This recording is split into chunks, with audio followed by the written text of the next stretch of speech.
அதுதான் என்னோட இரண்டாவது கடல் பயணம்.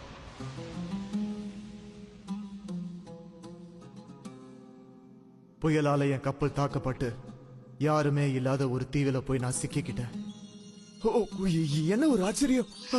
வைர கற்கள், வைரம், வைடூரியம், மரகத கற்கள் எல்லாமே இருக்கு.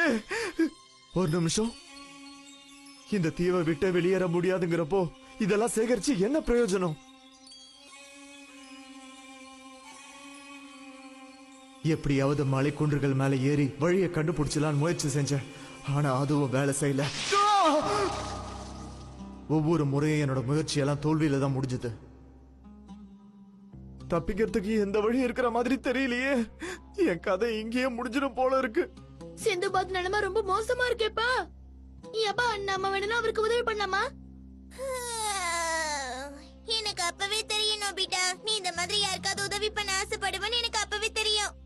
நீ என்ன புரிஞ்சுக்கிட்டேன்னு எனக்கு நல்லா தெரியும். முதல்ல வந்து சிந்துபாத்துக்கு உதவி பண்ணுப்பா. ஆஹா, ஏதோ உணவு மாதிரி இருக்கு.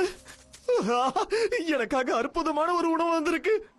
இதுக்காக நன்றி சொல்ல நான் ரொம்ப கடமைப்பட்டிருக்கேன்.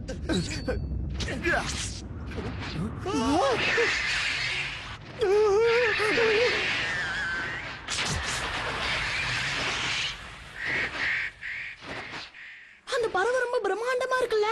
என்ன விட்டா நான் அதை நாள் பூரா பாத்துக்கிட்டே இருப்பேன். அவ்வளவு பிடிச்சிருக்கா? மறுபடியும் நான் பிரச்சனையில மாட்டிக்கிட்டேனே. விடாதீங்க, அந்த பறவையை தாக்குங்க. அடிச்சு துரத்துங்க. ஓடி போ. வாங்க வாங்க வாங்க, நாம நினைச்ச மாதிரி உள்ள வைரங்கள் நிறைய ஒட்டி இருக்கு. ஆமாமா, நிறைய வைரங்கள் வந்திருக்கு. நாம நினைச்சது கை கூடிருச்சு.